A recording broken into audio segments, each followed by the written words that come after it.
All right, thank you all for being here. So today we have our third candidate for the Lake Erie Center Director. This is Dr. Felix Martinez.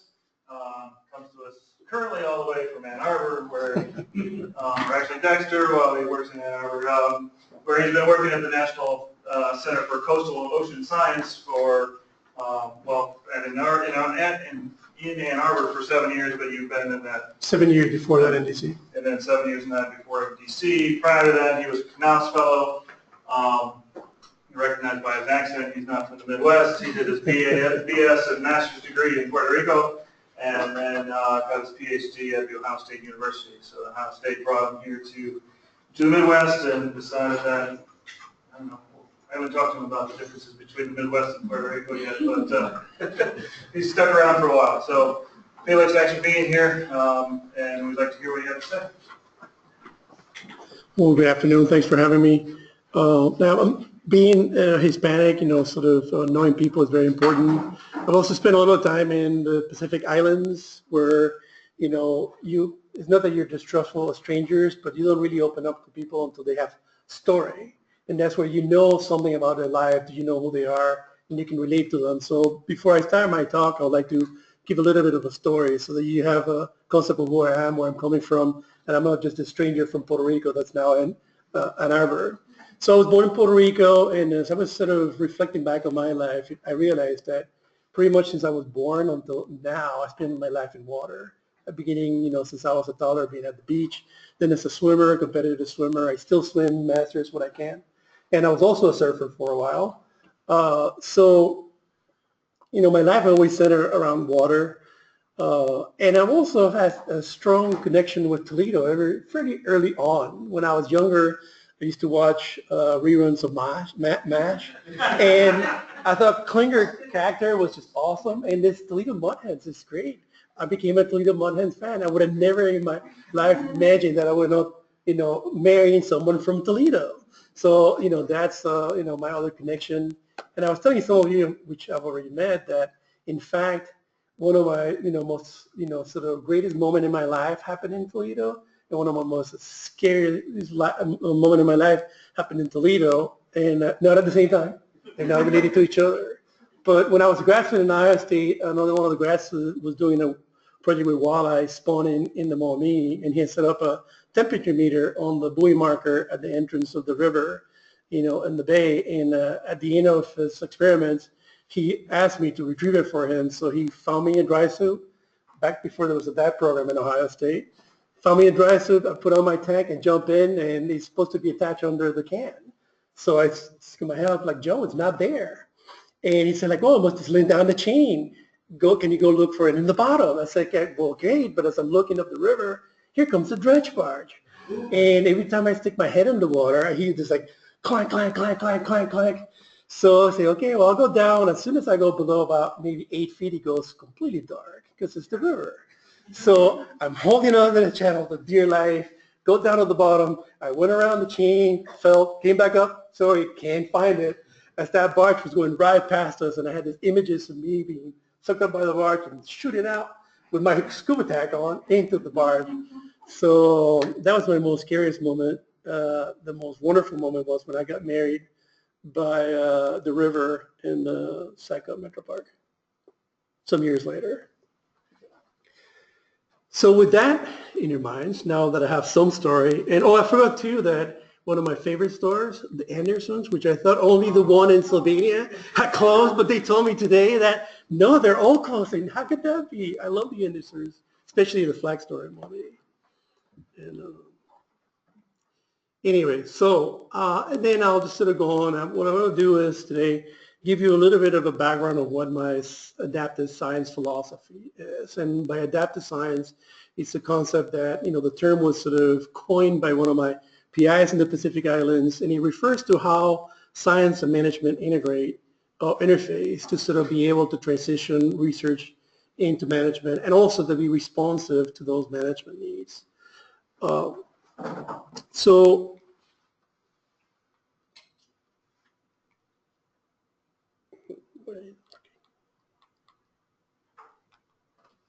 I'll just use the, it is not working. Oh, there we go. There we go. So, and this is a quick overview of what adaptive management is. So probably most of you are aware of it. It also, starts from, knowing that there's an issue, there's a process in which you want an outcome. What you do is you sort of plan some strategies to achieve that outcome. You implement those strategies, you monitor to see how they're doing, and at the end of some cycle, you evaluate, and then you figure out how's it going. And you plan accordingly again just until you reach that outcome. And that's in comparison to what it used to be before, which is basically, and you may not be able to see that well, it's a trial by error approach in which management will, go back into their toolbox. This is a problem. This is why we know how to do it. Let's implement it. Didn't work out. Let's go back to our toolbox. But by then it's sort of too late. It was not sort of,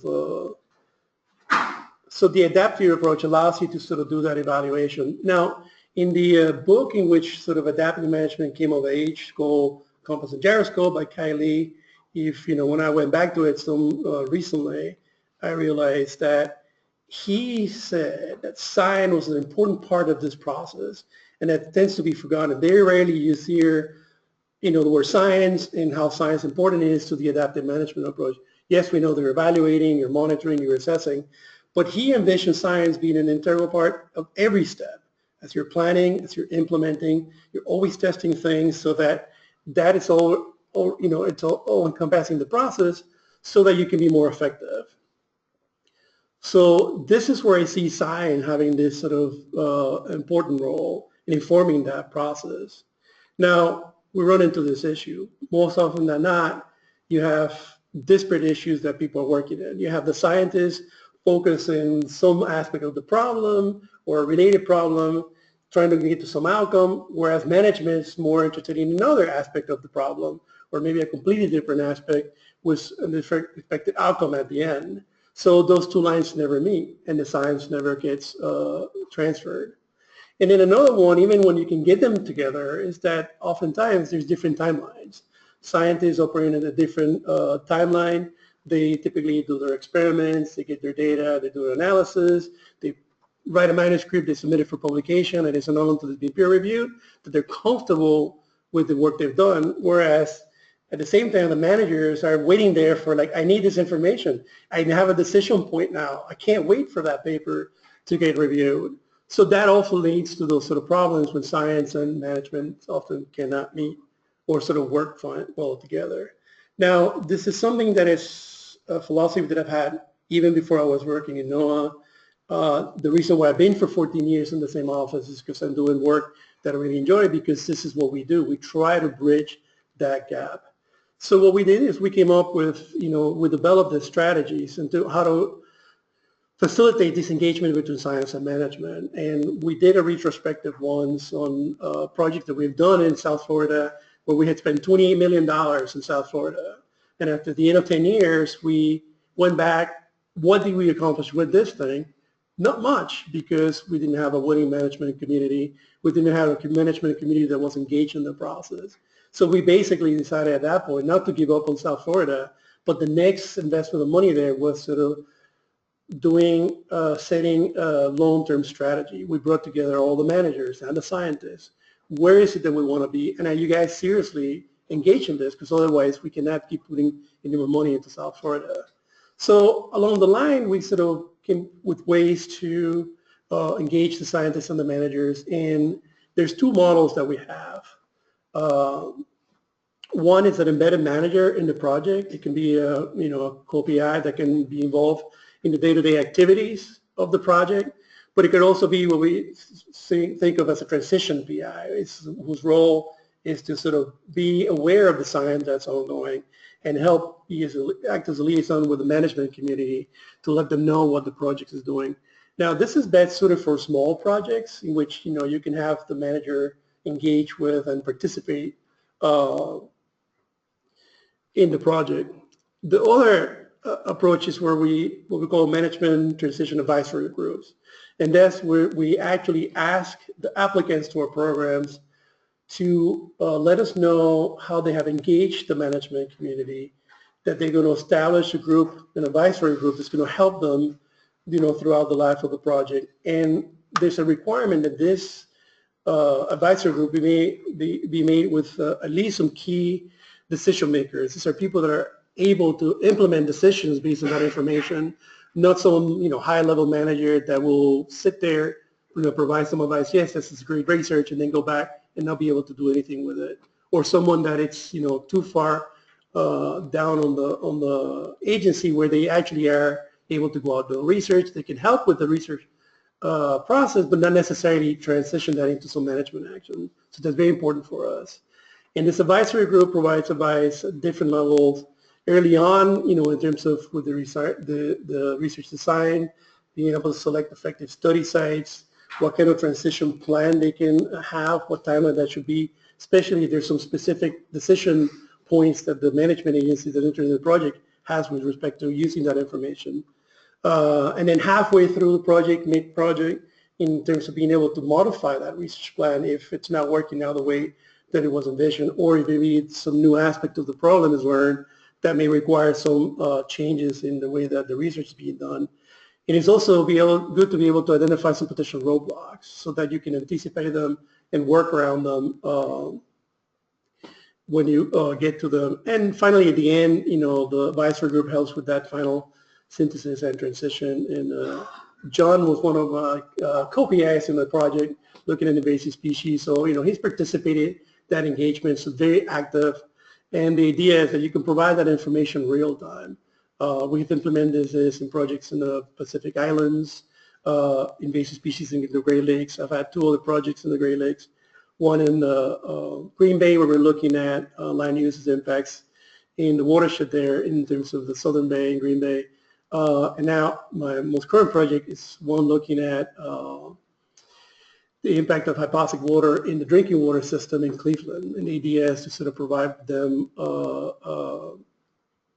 forecasting tool that can tell them when to expect hypoxic water coming into the water intake so they can prepare for it, because there's some major impacts that hypoxic water can have in water treatments if they're not aware of it. They have to change treatment systems. They have to add certain chemicals to protect not only the drinking water but also their systems. And not only have I done that with my project, this is also, like I said, it's a philosophy. So when I came to the Great Lakes as part of a training program, I got engaged with some of my counterparts in NOAA, trying to get to know the region, identify places where my office in the future could come in and help, provide, fill in science information gaps. So one of the places that I gravitated to was Muskegon Lake. One, because NOAA has a field station in Muskegon Lake, the Lake Michigan Field Station, but also because it's a place where there's a very willing community, management community waiting for that information. There's also partners through the Adams Water Research Institute of Grand Valley State University.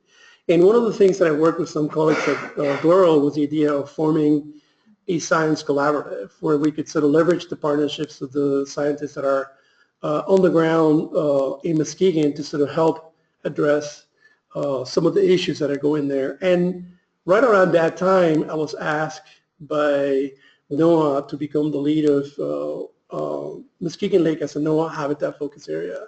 That's a new program that NOAA started about 6 years ago, in which they were looking for places where NOAA had already invested significant amount of money and go into these areas that were primed for additional investments to sort of go that extra mile and make sure that the work that had been invested there was sort of used properly. In Muskegon Lake was chosen as one of those areas. And so they asked me to lead that, and one of the things that I realized immediately is one of the things that have been happening in this Muskegon Lake was a lot of restoration work by the NOAA Habitat Restoration Center. And that's something that I'm not a strong suited for, so one of the first things I did is ask NOAA to let me have a co-lead from the NOAA Habitat Restoration Center so that I could have that part of the equation. As we move forward to developing, an implementation plan of what else NOAA could do in this region. And one of the things that I first did is this is not something that I can do alone with my colleague. We need sort of the input from the community. So I established an executive committee that had NOAA scientists from the NOAA, but more important, members of the community, management community. In the case of Muskegon Lake, they're represented by the Western Michigan Shoreline Regional Development Commission. because they're the ones that oversee most of the restoration work. And what we did is have a workshop in which we asked the stakeholders and the managers, this is where we are with this, the science that we're doing in Muskegon Lake. Where else do you need us to go to help you? One of the things that came out of that was the idea that there was no hydrodynamic model for Muskegon Lake, and that was very important in order to be able to evaluate, whether all these restoration activities were working out, so that we knew how the lake was responding to. So that then led to the idea, well, we need a decision support tool that can help the managers. And I've been working with our partners in there to try to make this happen. We were able to secure some funding to have the hydrodynamic model developed, and I've been working trying to get GLRI to bite into a proposal to be able to provide, develop this decision support tool. And I'm trying to do that as a colleague of the scientists, but I'm also working on it so that if that source of funds doesn't play out, I'm working with my office so that if all else fails, hopefully FY19 or fiscal year 2020, we'll be able to hold an announcement of opportunities where scientists then compete to do this work, because it's an example of where you have a willing management community that needs something from us, from science, and that we can provide. So I'm working to make that happen. So you asked me to sort of provide a vision of where I see the Lake Erie Center going and how it fits in the big picture, particularly of Lake Erie. So I'm using this message box to sort of try to capture my ideas. And on the left-hand side, we have a summary of the typical stressors that are associated with things that affect Lake Erie, with nutrients, shoreline hardening for constructing marinas or sort of developments, vacation developments. You have issues of wetland loss, which is not only in Lake Erie, but all over the basin. There's issues with invasive species, and particularly also with toxic substances that come into the system. So under that scenario of all the stressors, what's the vision that I see for Lake Erie and what the center can contribute? And I try to summarize. This is something that we probably all thought about. I try to capture it in a very simple phrase, which is we all want a clean and safe environment for an economically sound community. So the reason why I put the word economically there is because I'm understanding that that's an important part of the equation. We scientists can work independent from the community and the stakeholders, because ultimately they're the ones that can make this thing happen. And how can the Lake Erie Center help fulfill that vision?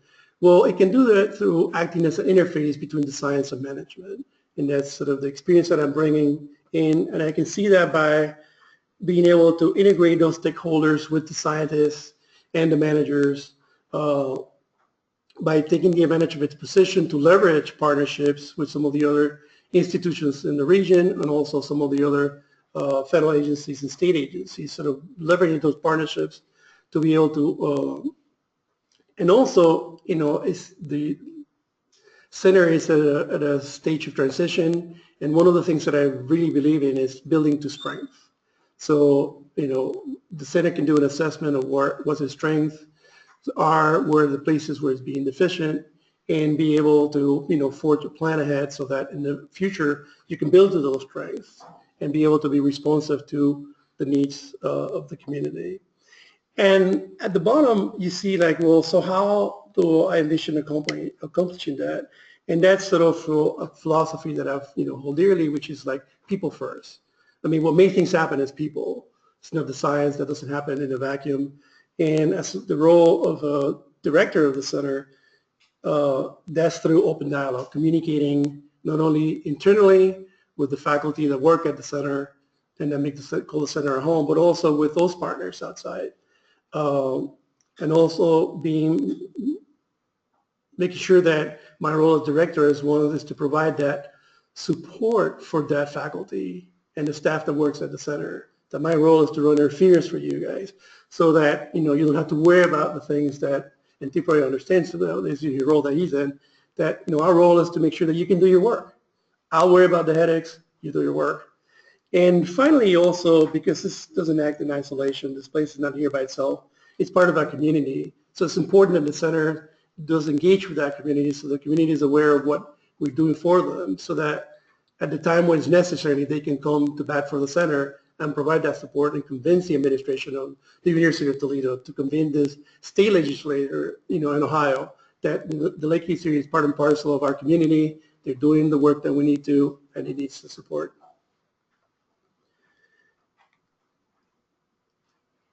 And to sort of recap, so in terms of where I see the Lake Erie Center, so this is where I see it in that larger picture of the adaptive science. So I mentioned how important science is to that process when it comes to helping management.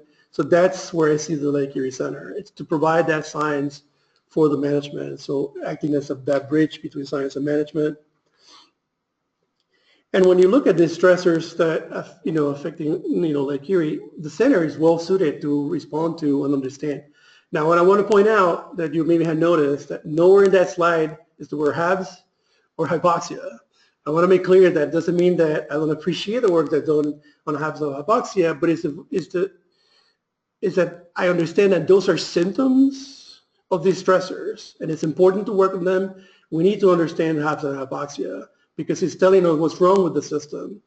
But the solution to that lies in dealing with these stressors, most of which are up in the watershed. And finally, in terms of the vision for the Lake Erie Center is that it does provide that integrated science solution through, integrated approach in which you start with the smaller circle, which is we take the observations that let us know what the system is doing. That's how we understand that system. What does it look like? What does it look like now? With those observations, then the scientists can come in and understand that it's ecosystem. How is it working? How is it responding? What is it doing? And how is it being impacted by those stressors? Once we understand that ecosystem, then we can come in and have the modelers work at it and be able to construct these decision support tools, these sort of models and forecasts that allow us to then go to the managers and provide that information that they need. In the outer circle, you can see this term environmental intelligence. That's a phrase that I'm sort of stealing from Kathy Sullivan, the former NOAA administrator, where she saw the agency's mission was to provide environmental intelligence to the management community. And I think it's a great concept because it basically sort of gives a purpose for an organization to provide something that the managers need, which is sort of that information that they can use to address and hopefully solve the problems that are affecting, our ecosystems, and in this case, sort of Lake Erie. That's all I had. So I'll be happy to entertain any questions that you may have for me.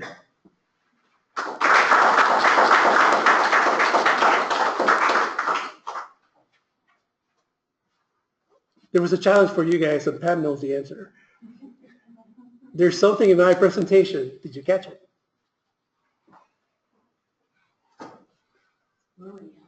Look at the colors. I made it on purpose. So every place that Lake Erie Center comes in, it's gold and midnight blue. As opposed to you. Yeah. That's what my brother was like, wait a second, what? Those going to say, that's Mason blue. This is gold and midnight blue. So Felix, you're coming from a much larger center institution. LEC is much smaller. What sort of challenges do you see associated with that? From working, where you're at now with that? So I had the opportunity to, because I'm not really part of Laurel. I mean, I'm co-located there, but I had the opportunity for about a year and a half to be its acting deputy director. So it's, it's about 75 people. Half of them are federal employees, half of them are employees of the university through the Copper Institute. And I've been in labs, throughout my career in both Puerto Rico. I've spent some time in the Hawaii Institute of Marine Biology in Hawaii. And the challenges are the same, and it's that, it's people. So, the challenges, and particularly for an administrator, is to be open to listen, to understand that in order for that institution to work, that, the people have to be part of that. They all have to have a buy-in into where do you see things going. So the challenge would be for me to sort of come in and sort of work with you so that we all together can craft a vision of where do you see the center going? I mean, this is your center, it's not mine. It wouldn't be mine or the directors. It's you're the one that make it work. So your vision was very important, and the challenge is to make sure that I can help sort of drive come up with that vision. Can you think of another center that you would think you could model, that this one perhaps could use as a model for going forward? I mean, I have one that I always have in my mind, and I don't know. How would we progress into the future? Is there something we can model ourselves on? Is it going to be something that's unique only for us? Where do you see us like in 10 years, perhaps? I don't know specifically if I can say that. That there's definitely institutions out there that are much larger, that are more integrated, but they also are like, you can think of places like Scripps or Woods Hole. I mean, those are large organizations that have a more clear. So is that something that Lake Erie Center would be? Not necessarily, because they're addressing different things. I mean, you're talking about Scripps and Woodholes are organizations that do blue water work. They have large ships. They're addressing problems that that are different. But I also see the Lake Erie Center being similar to. I've spent a lot of time at Ohio State. I know Jeff Wright pretty well, and I know the visions that he's had for Stone Lab in Lake Erie. And to me, that's a diamond in the rough in the lake. And he's done great work with it. I mean, he's done great educational programs. But when it comes to science and the role the science can play out of Stone Lab, he's had a difficult time, just sort of trying to make that happen. So I can understand the challenges when you have centers that are sort of part of a university, but they're like on the periphery. And so it was very encouraging to hear from the president this morning that within her new vision for the university, she sees that Lake Erie Center being a very important role, because she sees that as a way of letting the community know the value of the university. Here's what the university can do for you, and sort of demonstrated by the kind of on-the-ground work that the scientists at the Lake Erie Center do in terms of working with the community. So, I don't know, it's kind of hard, each center is different, people differ, but it's one of the things that there's a lot of potential. And I think that it just has to develop, in its own unique way. So I don't know if I answered. I'm curious to which one you had in mind, though. I've always liked the Kellogg Biological Station because of the fact that they were able to integrate so much of the coursework and the research, and faculty had positions that were at the center. And it just seemed like that type of size and that goal, with a lot of teaching involved in the research, made a lot of sense to me. I don't know. So, well, and that's something that if you're asking me that if that's some vision that I would have for the Lake Erie Center, I would say yes, but this is not the right time to ask it. Well, I understand. and I mentioned the idea that if I were to come on board, one of the first things we talked about that earlier too is that one of the first things I would do is sort of sit down with the faculty and decide as a group, where do we see the Lake Erie Center going?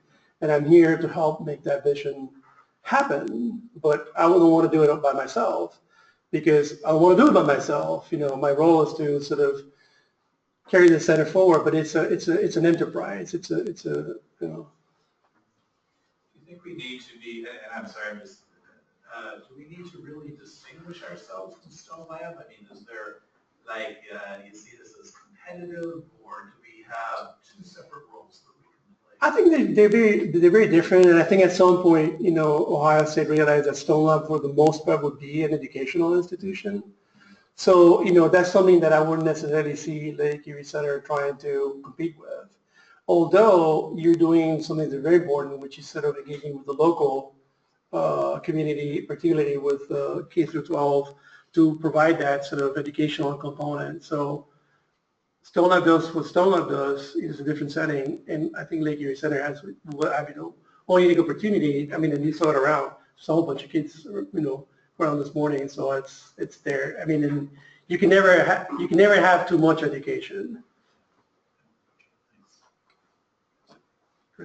So at one point, I think you used the phrase liaison between science and management.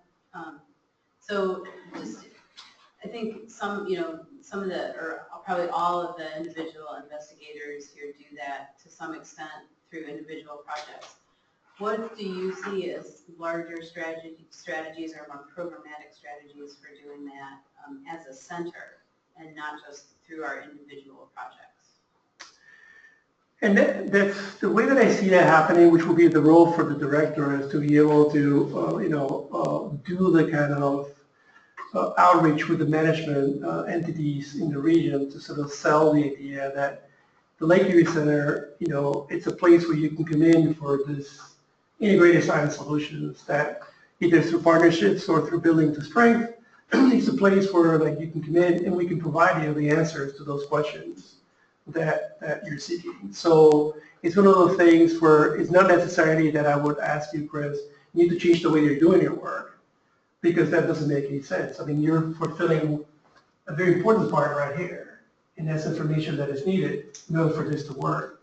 So the idea is to be able to bring all those, and I was very encouraged to see that the people I was meeting with today, that aside from the rest of the faculty, there's a lot of faculty in the university that's really interested in making the center succeed and are willing to participate, even though they're not necessarily officially tied to the center as a resident faculty. They want to work with the center.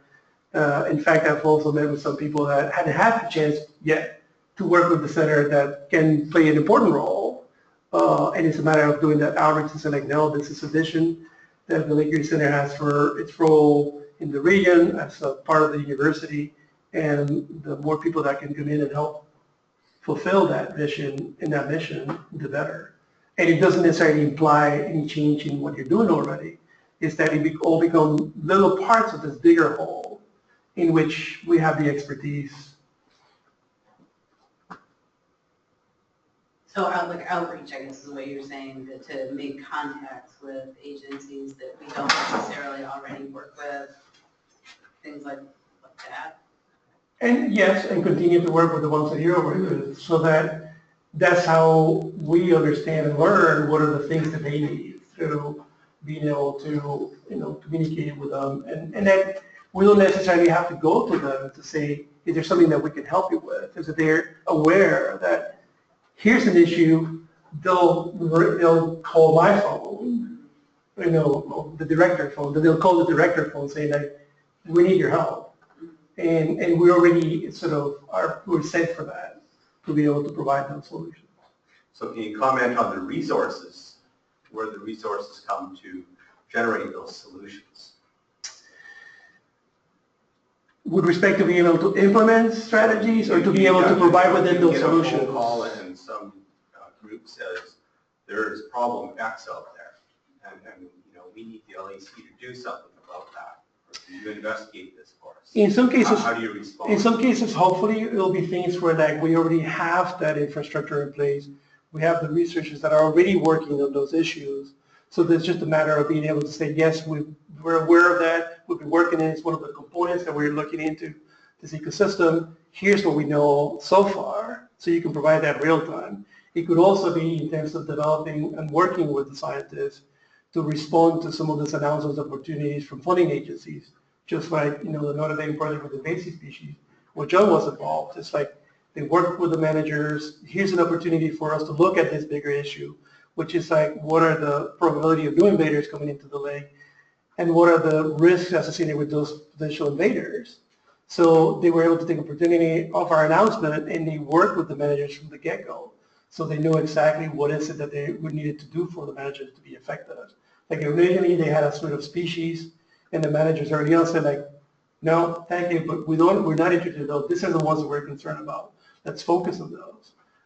And they say, like, we're interested in doing this type of modeling to see where the larvae are being transported by natural currents and through dispersal through lakers.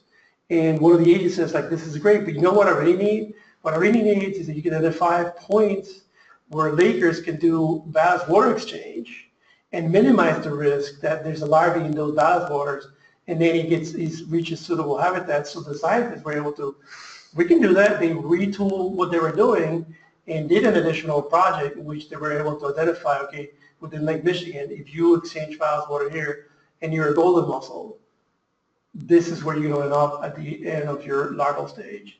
If you're a rough coming in from, in a ballast tank from Duluth, if you get, released here, that larva is not going to make it to suitable habitat. So you're able to, will you prevent it? Maybe, but you can definitely control it in terms of, and that's the information they needed. And if you hadn't been because Phyllis Green from the National Park Service was at that meeting, we would have never known. And this is a poor piece of information they needed. So that's the kind of things where you don't necessarily need to have new resources, just to be able to use your existing resources or to take advantage of things that you can. So a slightly different question with resources is, being an administrator myself, and quite often I'm asking for things, asking for resources. I'm told no. So when you're told no. So if I can, that's why I brought up the example of Muskegon Lake, in a place in which I know what those science needs are, and I've gone to GLRI now twice, and I've been told no.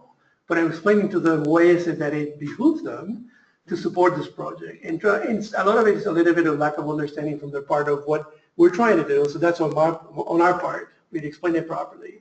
So the idea of sort of convincing them, but at the same time, I've been able to, seek sources of funding from other places. Like there was, I'm telling someone the story about this sort of congressional appropriation that got developed from this original intent, and I was able to work through NOAA to try to bring it back to where it should have been, and it ended up not being there. But when it got distributed throughout the different NOAA labs, GLURL got $250,000 of that money that I really knew what it was for, and we were able to capture and say this money was originally to do ecosystem modeling and prediction.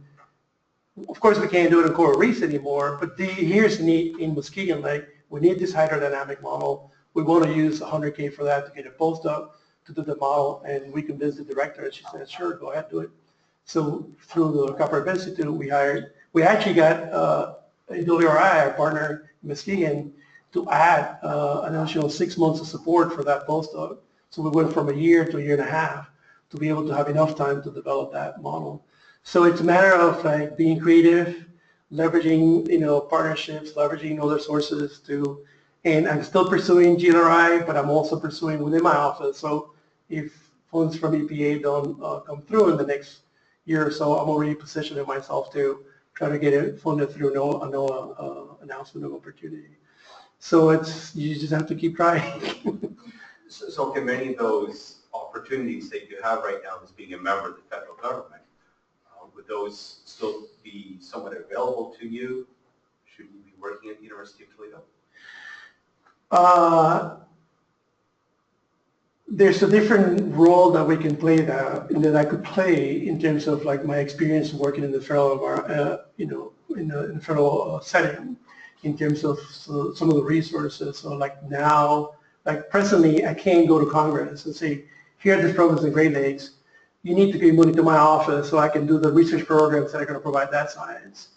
Being in an academic environment, I can use that sort of institutional knowledge to be able to go to Congress and say, here I'm from the University of Toledo through our representative, or in the Hill, meet with those sort of representatives and say, these are the important issues in the Great Lakes.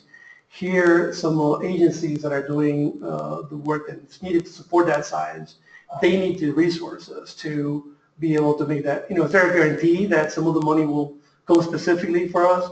No, but that's just the way, that's the nature of the game. But at least you enjoy that game? Yeah, it's like the Game of Thrones. Or House of Cards. We're talking about that. It's like House of Cards. So, it's a valid question. And another thing, too, is sort of what I think is an advantage of having been on the funding side is knowing how the game is played. And I had frustrating cases in which I put out a request for proposals. I try to be as clear as possible in my announcement of what we wanted and get proposals that just didn't get it. Or they write the proposal in a way where, and it's not a critique, I'm sure you write great proposals. But But it's important, and you'd be surprised about like how sometimes, and I know that for a fact because we've had to do it. Proposals that the need is there. It's just that they didn't articulate it properly to respond to the announcement. And we as funders, if we put out in a Federal Register notice that this is what we want, we need to adhere to that. So I cannot go to the applicants and say like, hey, you submitted a great proposal, but I can't really push it through. I can't do that because there are people that, have, so that's something that, I can certainly sort of bring that knowledge with me to make sure that we can take advantage of, and also being identified, and be able to identify. I mean, I don't know if you have someone in the house that does it, but I'm sure the university has in the Office of Research. But there are people that their job is to look out for those opportunities, and sometimes sort of going to the grassroots as well. I mean, like one of the things that I really liked about Muskegon Lake, and this is something that AWR did, is where they were able to get the community buying into what they were trying to do. And their observation system, they have a buoy out there that is endowed by the community. The community provided the funding to support that because they understood the value of having that station out there, providing them that information of what the lake is doing. So there's creative ways to, to do that. And that's a great way of doing it too, when you sort of involve the community, especially when you have wedding partners that can do that. I mean, sometimes one of the things with the university is that you have a lot of donors that agree that I want a building with my name on it. Well, that's great, but that's just a building. There's so much more that can be done through.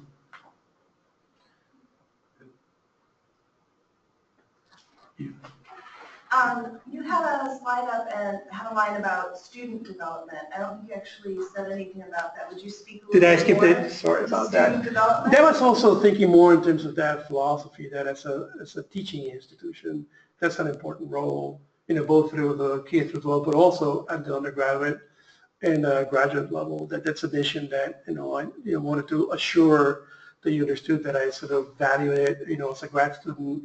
I was telling someone that, another grad student and I put together a workshop to help undergrads make career decisions, because more often than not, you have undergrads that come to you and say, I want to go to grad school and do research. But when you ask them, well, what is it that you're interested in? They will tell you, I want to work with whales and dolphins. You say, well, what about whales and dolphins? They don't know what doing research really means. I mean, and it's a major investment of your time and effort to go to grad school if you can get in, but not knowing what you're really getting into. And I never finished the story, but that in our workshop, what we did is we split it where like the other grad student focused on the academic life, and I worked on the agency life, which is kind of prophetic because I ended up working for an agency. In that if you're going to choose one or the other, your decisions are very different. So if you want to work in an agency, going to grad school may be detrimental, because the higher your degree, the lesser the chances are that you have a job that you can walk into an agency. It's easier to get hired as a bachelor's, and then work your way up. And that's the point once you're building to the agency, say, look, I would like to do research.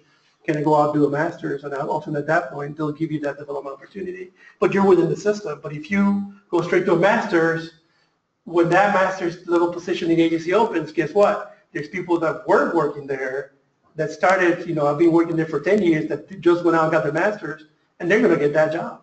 So that's the kind of decisions that sometimes, and some people go on to the PhD thinking that they're going to work in an agency, and by then, the PhD positions in agencies are fewer and far between. So it makes it a lot harder to. So we made people aware so that, those are distinctions that you have to make when, and more important too, is like start getting research experience now. So that's what I mean by student development. Make sure that, that's sort of part and parcel of not only what I would do, but that the center does.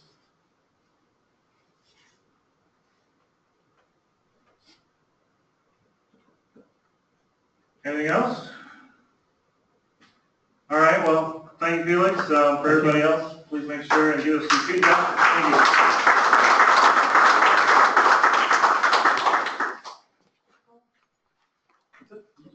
you. Yeah, I'm going to check and see if Mike is. So you still, I tried not to swim this year. Were you a swimmer? Did you start? Yeah, I can swim a little bit. So where are you trying So to do? in, just